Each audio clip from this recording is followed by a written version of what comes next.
잊을 수 없는 첫 만남 시니어 사연 원고 68세의 전직 교사 김정수 씨는 은퇴 후 공허한 일상에 지쳐 있었습니다. 40년간 아이들과 함께했던 교실이 그립지만 이제는 아무도 그를 찾지 않는 조용한 집에서 하루하루를 보내고 있었죠. 그러던 어느 날 오래된 여행 에세이 한 구절이 그의 마음을 움직였습니다. 인생은 끝나지 않았다. 길 위에는 아직 이야기가 있다. 그 말이 그를 포르투갈로 이끌었습니다. 그리고 그곳에서 생각지도 못한 운명적인 만남이 그를 기다리고 있었는데요. 지금부터 김정수 씨가 직접 들려주는 이야기를 함께 들어보시겠습니다. 일부 바람처럼 떠나다. 안녕하세요. 저는 평생 교직에 몸담았던 김정수라고 합니다. 68세가 된 지금 여러분께 제 이야기를 들려드리고 싶어서 이렇게 마이크 앞에 섰습니다. 은퇴한 지 벌써 3년이 지났습니다. 처음에는 자유로워진 것 같아 좋았어요. 40년 동안 아침 7시면 어김없이 학교에 가야 했던 제게 늦잠을 자고 TV를 실컷 볼 수 있는 자유가 주어진 거니까요. 하지만 시간이 지날수록 이 자유가 독이 되더군요. 아침에 눈을 떠도 할 일이 없었습니다. 뉴스를 보고 신문을 읽고 동네를 한 바퀴 돌아도 오전이 끝나지 않았어요. 오후엔 더 심했습니다. 시계를 보면 겨우 2시, 3시. 하루가 이렇게 길 줄 몰랐습니다. 젊을 땐 시간이 모자라서 허덕였는데 이제는 시간이 남아도는 게 이렇게 고통스러운 줄 몰랐어요. 아내를 잃은 지도 5년이 지났습니다. 처음엔 슬픔에 빠져 지냈지만 이제는 그 슬픔마저 무뎌진 것 같아 더 무서웠어요. 자식들은 각자 바쁜 삶을 살고 있고 가끔 안부 전화는 받지만 그것만으로는 이 거대한 공허함을 메울 수 없었습니다. 그러던 어느 날 정리하다가 발견한 오래된 여행 에세이에서 한 문장이 눈에 확 들어왔어요. 인생은 끝나지 않았다. 길 위에는 아직 이야기가 있다. 그 순간 뭔가 가슴 깊은 곳에서 꿈틀대는 걸 느꼈습니다. 아직 늦지 않았다는 생각이 들었어요. 그날 밤잠이 안 와서 인터넷을 뒤지기 시작했습니다. 포르투갈이라는 나라가 눈에 들어왔어요. 유럽이지만 물가가 저렴하고 치안이 좋으며 노인들이 살기 좋다는 글들을 읽었습니다. 무엇보다 대서양을 바라보는 해안 도시들의 사진이 마음을 사로잡았어요. 리스본의 노란 트램, 포르토의 고풍스러운 건물들, 카스카이스의 푸른 바다. 이런 곳에 서라면 제 인생의 마지막 장을 새롭게 써볼 수 있을 것 같았습니다. 결심이 서자 행동은 빨랐어요. 여행사에 가서 한 달짜리 포르투갈 자유여행을 신청했습니다. 직원이 혼자 가시는 건가요? 라고 물었을 때 네, 혼자요 라고 대답하는 제 목소리에는 처음으로 확신이 담겨 있었습니다. 출발 전날 밤 가방을 싸면서 설렘과 두려움이 교차했어요. 언어도 통하지 않는 곳에서 한 달을 보낸다는 게 무모한 일일 수도 있겠지만 이대로 집에만 있다가는 정말 썩어버릴 것 같았거든요. 마지막으로 아내 사진에게 말을 걸었습니다. 여보, 나 좀 다녀올게. 너무 걱정하지 말고 기다리고 있어. 2부 낯선 땅. 첫걸음 인천공항에서 포르투갈 리스본까지는 무려 15시간이 걸렸습니다. 중간에 환승도 해야 했고요.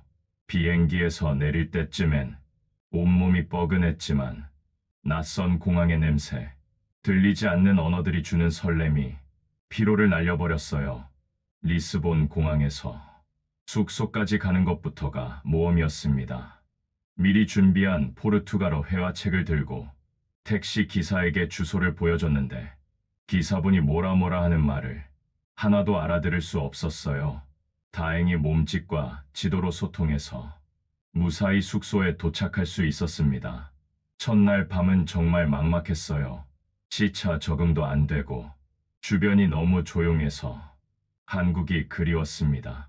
창문 밖으로 보이는 리스본의 야경은 아름다웠지만 혼자 보기엔 너무 쓸쓸했어요.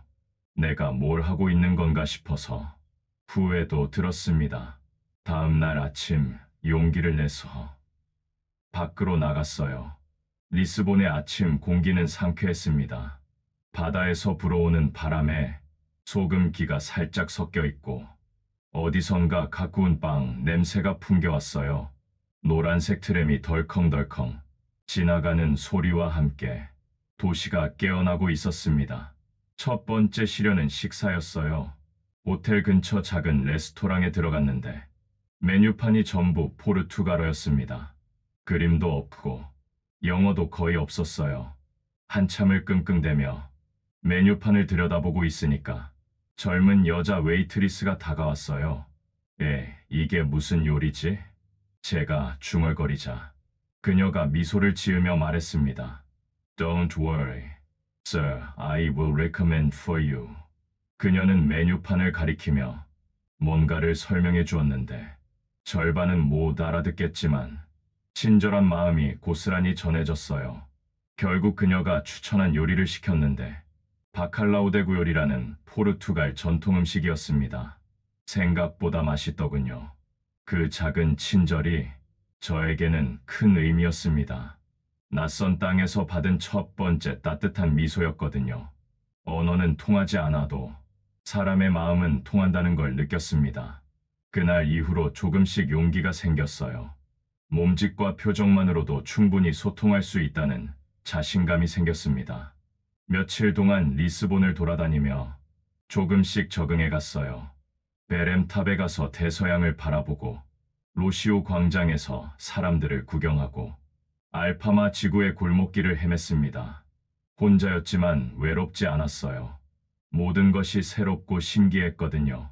특히 포르투갈 사람들의 정이 깊다는 걸 많이 느꼈습니다.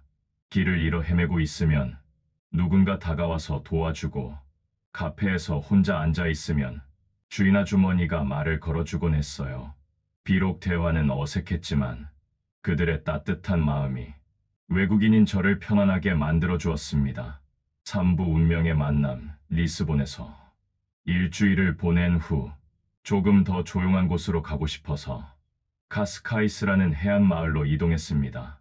리스본에서 기차로 40분 정도 떨어진 작은 바닷가 마을이에요. 이곳은 19세기부터 왕족들이 휴양을 즐겼던 곳이라고 해서 더욱 끌렸습니다. 카스카이스의 첫인상은 평화로움 그 자체였어요. 푸른 대서양이 끝없이 펼쳐져 있고 해안을 따라 산책로가 잘 정비되어 있었습니다. 파도 소리가 마음을 편안하게 해주었죠. 여기서라면 정말 마음의 평화를 찾을 수 있을 것 같았어요. 매일 아침이면 해안가 벤치에 앉아서 일기를 썼습니다. 한국에서는 해본 적 없던 일이었는데 이곳에 와서는 자연스럽게 펜이 움직이더군요. 파도 소리를 들으며 하루 있었던 일들을 적어내려가면 마음이 정리되는 느낌이었어요. 그렇게 평화로운 나날을 보내던 어느 오후였습니다. 늘 앉던 벤치에서 일기를 쓰고 있는데 바람에 실려 낯익은 소리가 들려왔어요. 처음엔 착각인 줄 알았습니다. 이 먼 포르투갈 땅에서 한국말을 들을 리가 없다고 생각했거든요. 그런데 그 소리가 점점 가까워지더니 분명히 한국어였어요. 여기 경치 정말 좋네요. 사진 좀 찍어주실 수 있나요? 누군가 다른 사람에게 부탁하는 소리였습니다. 저는 깜짝 놀라서 고개를 돌렸어요. 50대 후반으로 보이는 여성분이 카메라를 들고 계셨고 그 옆에는 외국인 관광객이 서 있었습니다. 한국분이 확실했어요. 이 먼 곳에서 한국말을 듣다니 정말 반가웠습니다. 용기를 내서 다가갔어요. 실례합니다. 혹시 한국분이세요? 그 순간 그분이 돌아보시며 활짝 웃으셨어요. 아, 네, 맞아요. 여기서 한국말을 듣다니 정말 반갑네요. 우리는 마치 오래된 친구를 만난 것처럼 기뻐했습니다. 이런 우연이 있을까 싶을 정도로 신기했어요. 수많은 나라 중에서 포르투갈을, 수많은 도시 중에서 카스카이스를, 그것도 같은 시간에 같은 장소에서 만나다니요. 그분은 자신을 소개하며 미소 지었습니다. 저는 최은영이라고 해요. 여기서 작은 카페를 운영하고 있어요. 저는 김정수입니다. 한국에서 여행 온 지 열흘 정도 됐어요. 여행이세요?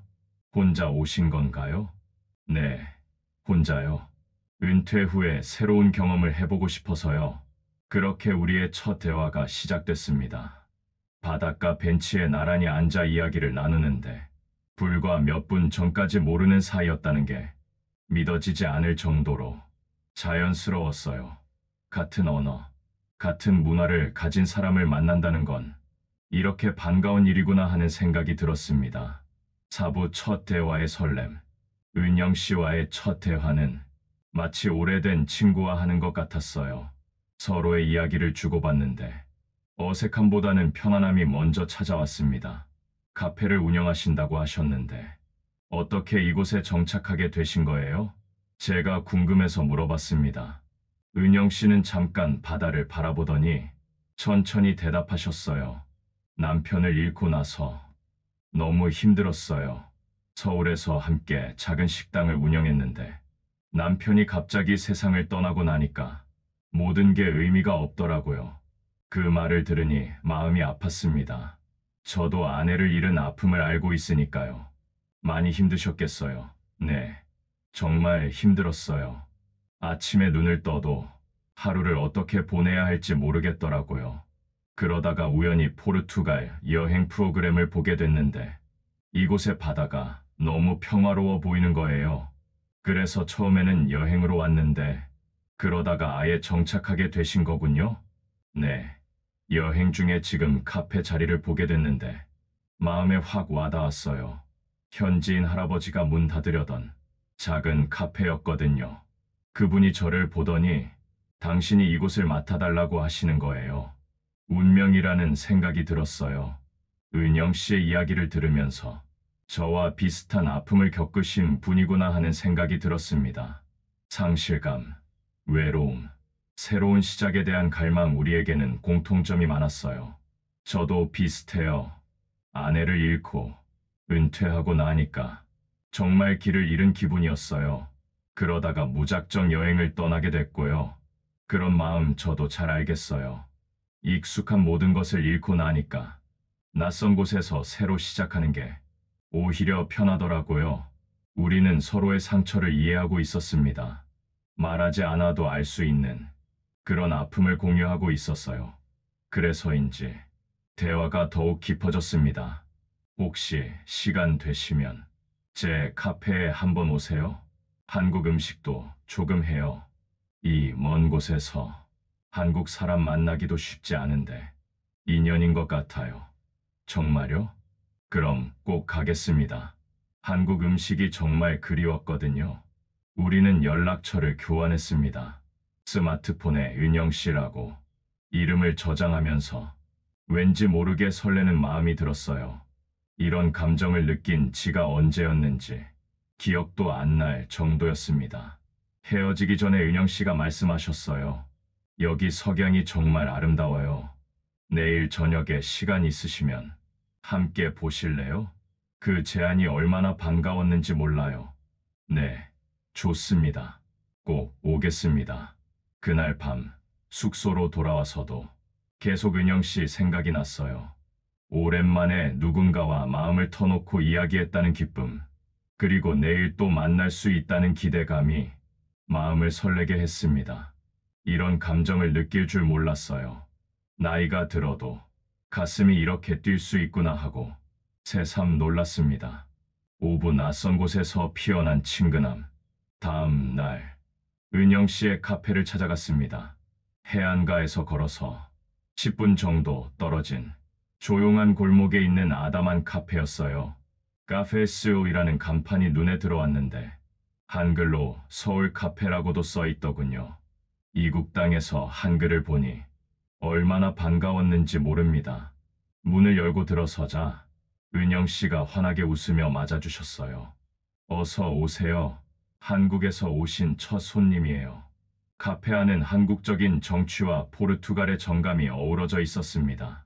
한쪽 벽에는 한국의 풍경 사진들이 걸려 있고 다른 한쪽에는 포르투갈의 아름다운 바다 사진들이 있었어요. 작은 책장에는 한국 책들과 포르투갈 책들이 함께 꽂혀 있고요. 정말 아늑하네요. 직접 꾸미신 거예요? 네. 처음에는 현지인 할아버지가 쓰던 그대로였는데 조금씩 제 스타일로 바꿔나갔어요. 한국이 그리울 때면 이곳에서 위로를 받아요. 은영 씨가 커피를 내려주시면서 말씀하셨어요. 혹시 한국 음식 드실 수 있어요? 간단한 건 만들 수 있어요. 물론이죠. 포르투갈 음식도 맛있지만 한국 음식이 그립긴 하더라고요.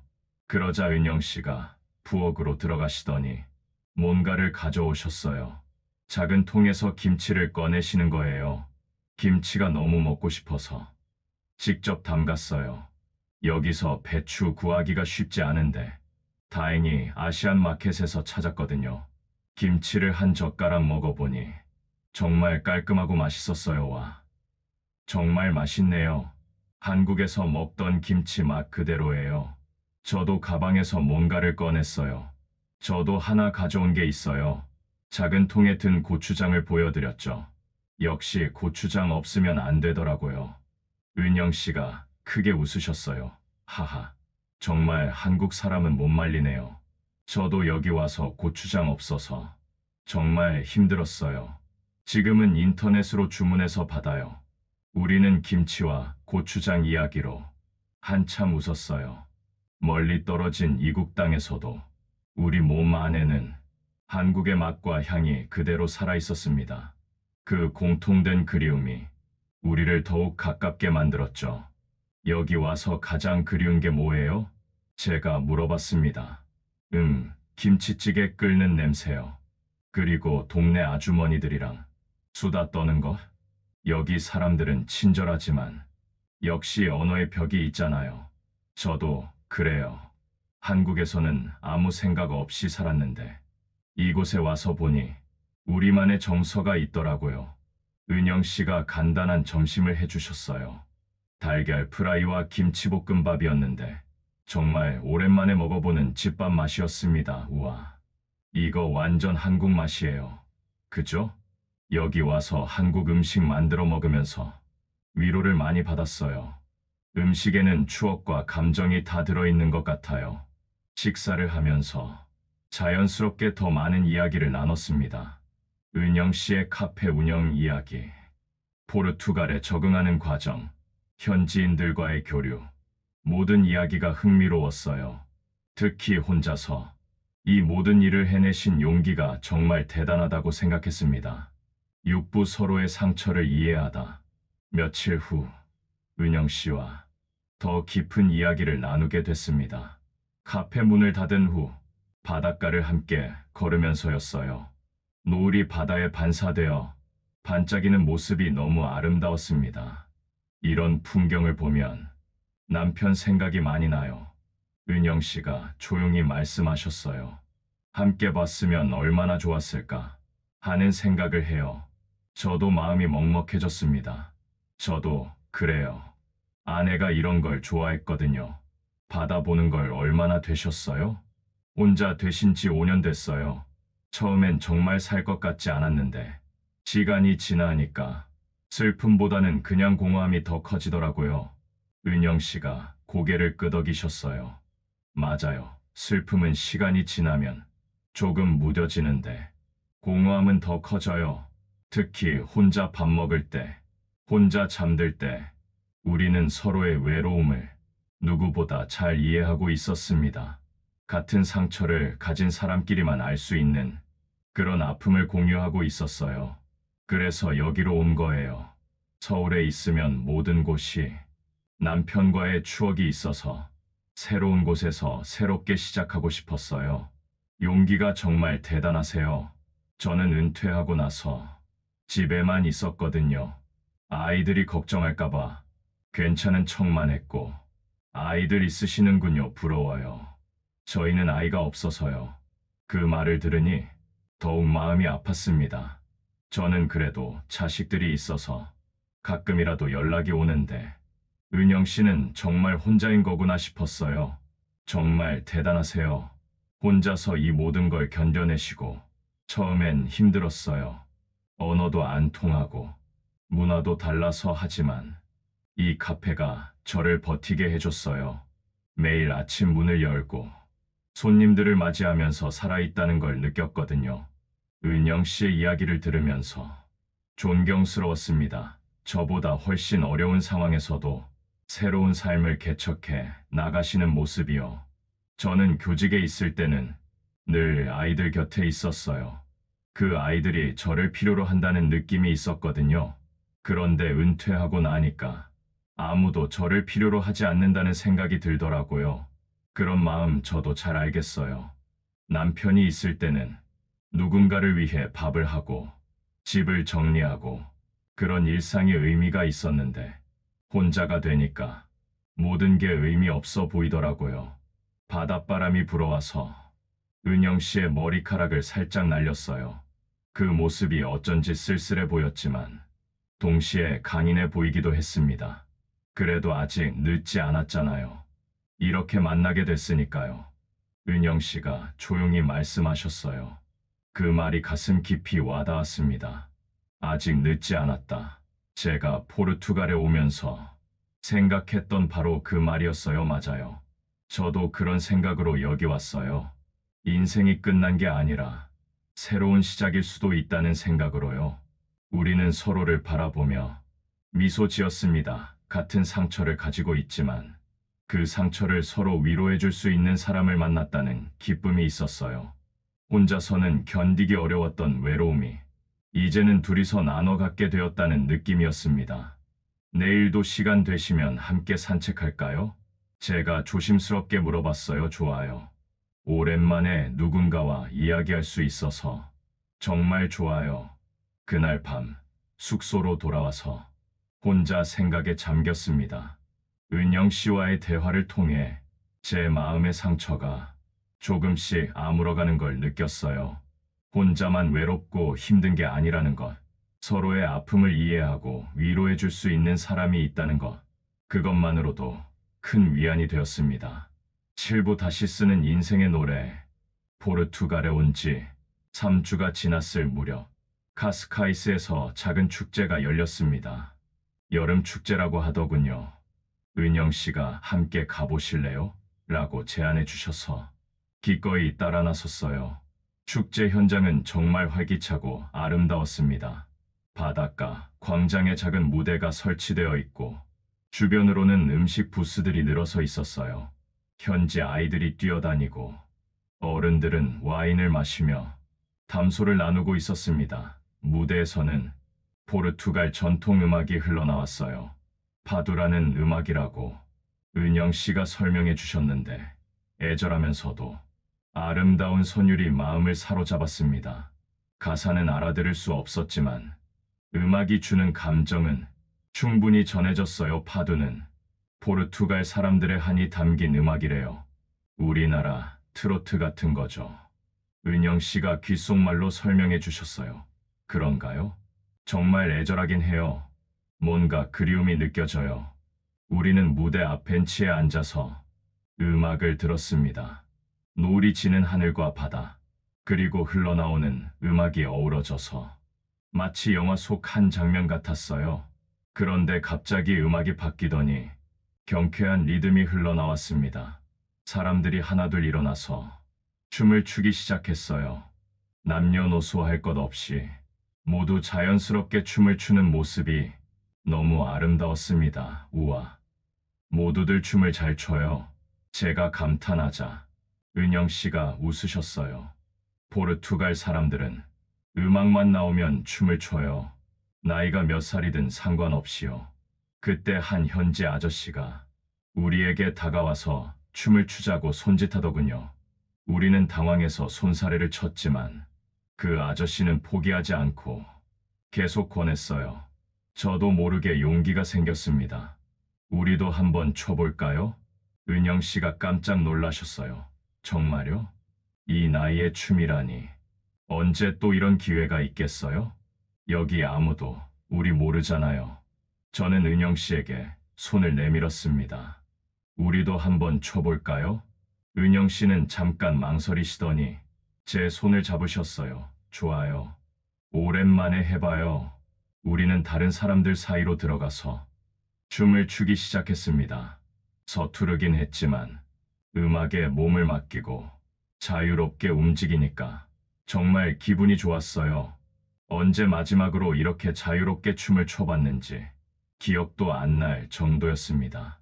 은영 씨도 처음엔 어색해 하시더니 점점 자연스러워지셨어요. 음악에 맞춰 웃으며 춤을 추시는 모습을 보니 마음이 따뜻해졌습니다. 아, 정말 오랜만이에요. 은영 씨가 숨을 헐떡이며 웃으셨어요. 저도요. 이렇게 신나게 논 게 언제적인지. 주변 사람들도 우리를 보며 웃어주고 박수를 쳐주었어요. 나이가 많건 적건 상관없이 모두가 하나 되어 즐기는 그 순간이 너무 행복했습니다. 그 순간 깨달았습니다. 이건 단순한 여행이 아니었어요. 이건 제 인생의 새로운 장이었습니다. 나이 들어서도 이렇게 설레고 즐겁고 행복할 수 있다는 것을 다시 발견한 순간이었어요. 축제가 끝나고 집으로 돌아가는 길, 은영 씨가 말씀하셨어요. 오늘 정말 즐거웠어요. 이런 기분 정말 오랜만이에요. 저도요. 마치 20대로 돌아간 기분이었어요. 그날 밤, 저는 확신했습니다. 인생은 끝나지 않았다고, 새로운 만남이 우리를 다시 살아있게 만들 수 있다고, 팔부 잊을 수 없는 첫 만남 포르투갈 여행이 끝날 때가 다가왔습니다. 한 달이라는 시간이 이렇게 빨리 지나갈 줄 몰랐어요. 돌아가는 날, 전날 저녁, 은영 씨와 마지막 산책을 했습니다. 우리가 처음 만났던 그 벤치에 다시 앉았어요. 한 달 전 그 자리에서 우연히 만난 인연이 이제는 이렇게 소중한 관계가 되었습니다. 정말 아쉬워요. 벌써 떠나시는군요. 은영 씨가 아쉬워하셨어요. 저도 정말 아쉬워요. 이런 만남이 있을 줄 몰랐거든요. 노을이 바다 수평선 너머로 천천히 지고 있었습니다. 오렌지빛 하늘이 바다에 반사되어 온 세상이 황금빛으로 물들어 있었어요. 이 풍경 평생 잊지 못할 것 같아요. 제가 말하자 은영 씨가 고개를 끄덕이셨어요. 저도요. 그리고 선생님을 만난 이 순간도요. 우리는 서로를 바라보며 미소 지었습니다. 한 달이라는 짧은 시간이었지만 서로에게 특별한 의미가 된 시간이었어요. 한국에 돌아가시면 연락 주세요. 가끔이라도 안부를 궁금해할게요. 은영 씨가 말씀하셨어요. 물론이죠. 저도 은영 씨 걱정 많이 될 거예요. 혼자 계시니까. 이제는 혼자가 아니에요. 선생님이라는 소중한 친구가 생겼으니까요. 그 말이 가슴 깊이 와닿았습니다. 저도 마찬가지였어요. 이제 저도 혼자가 아니었습니다. 석양이 완전히 지고 별들이 하나둘 나타나기 시작했어요. 우리는 한참 동안 말없이 하늘을 바라봤습니다. 선생님, 한 가지 약속해 주실 수 있어요? 은영 씨가 조심스럽게 물어보셨어요. 무엇이든지요. 한국에 돌아가셔도 이 기분 잊지 마세요. 새로운 시작을 할 수 있다는 거요. 네, 약속할게요. 은영 씨도 약속해 주세요. 힘들 때마다 제게 연락하겠다고. 네, 약속해요. 우리는 서로의 손을 잡았습니다. 그 순간의 따뜻함, 서로를 이해하고 위로해주는 마음, 그 모든 것이 가슴 깊이 새겨졌어요. 다음 날 공항에서 은영 씨가 배웅을 나와 주셨습니다. 헤어지는 순간까지도 아쉬움이 가득했지만 슬프지만은 않았어요. 언젠가 다시 만날 것 같은 예감이 있었거든요. 건강하세요, 선생님. 그리고 정말 고마워요. 선생님을 만나서 다시 살아있다는 걸 느꼈어요. 저야말로 고맙습니다. 은영 씨 덕분에 인생이 끝나지 않았다는 걸 알았어요. 한국으로 돌아오는 비행기 안에서 창밖으로 보이는 구름들을 바라보며 생각했습니다. 이번 여행에서 가장 큰 선물은 아름다운 풍경이나 새로운 경험이 아니라 바로 은영 씨와의 만남이었다고요. 에필로그 여러분, 지금 이 이야기를 들려드리고 있는 것은 그 여행에서 돌아온 지 6개월이 지난 후입니다. 은영 씨와 저는 지금도 매일 안부를 묻고 서로의 일상을 나누고 있어요. 삶은 끝나지 않았습니다. 나이와 상관없이 우리는 언제든 새로운 만남으로 다시 살아날 수 있습니다. 상처받은 마음도, 외로운 영혼도 따뜻한 이해와 진심 어린 위로가 있다면 다시 치유될 수 있어요. 저의 잊을 수 없는 첫 만남은 바로 68세에 만난 은영 씨였습니다. 그리고 그 만남이 제게 알려준 것은 인생의 새로운 시작에는 나이 제한이 없다는 것이었어요. 혹시 지금 외롭고 힘드신 분들이 계시다면 용기를 내서 한 걸음 내디뎌 보세요. 어디선가 여러분을 기다리는 특별한 만남이 있을 거예요. 그 만남이 여러분의 인생에 새로운 빛이 될 테니까요. 감사합니다.